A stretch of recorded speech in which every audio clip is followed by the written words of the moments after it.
অসমীয়া ছবি জগতৰ এক চিনাকি নাম হৈছে চন্দনা শৰ্মা।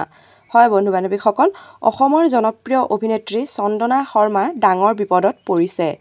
অভিনেত্ৰী চন্দনা শৰ্মাৰ কইনা চিল্ক নামে বুটিকখনত এক আজব ঘটনা সংঘটিত হয় দেওবাৰে।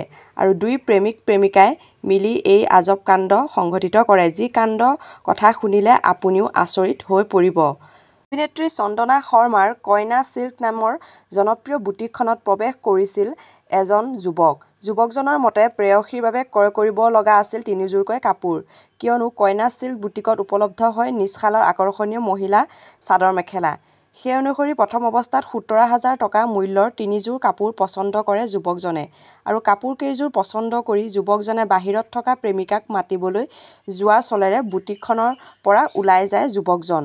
আৰু আনফালে যুৱকজন ওলাই যোৱাৰ লগে লগে বুটিকখনত এণ্ট্ৰি হয় এগৰাকী যুৱতী। আৰু হেলমেট পৰিধান কৰি থকা যুৱতীগৰাকীয়ে প্ৰেমিক বুলি চিনাকি দি যোৱা যুৱকজনে পচন্দ কৰি থোৱা কাপোৰ চাদৰ মেখেলা কেইযোৰ চাই লৈ দিব লগা টকাখিনি অনলাইন ট্ৰান্সফাৰ নোহোৱাৰ দোহাই দি বাহিৰত ৰৈ থকা যুৱকজনক মাতিবলৈ যোৱা চলেৰে ওলাই যায় বাহিৰত। আৰু লগে লগে সেই স্থানৰ পৰা অন্তৰ্ধান হৈ যায় দুই যুৱক যুৱতী। আৰু লগে লগে তেওঁলোকক চাৰিওফালে বিচাৰ খোচাৰ কৰে যদিও তেওঁলোকৰ কোনো অনুসন্ধান নাপালে। আৰু অৱশেষত দুই যুৱক যুৱতীৰ CCTV ভিজুৱেল পৰীক্ষা স্পষ্ট কৰাত ধৰা পৰিছে দুই যুৱক যুৱতীৰ চেহেৰা।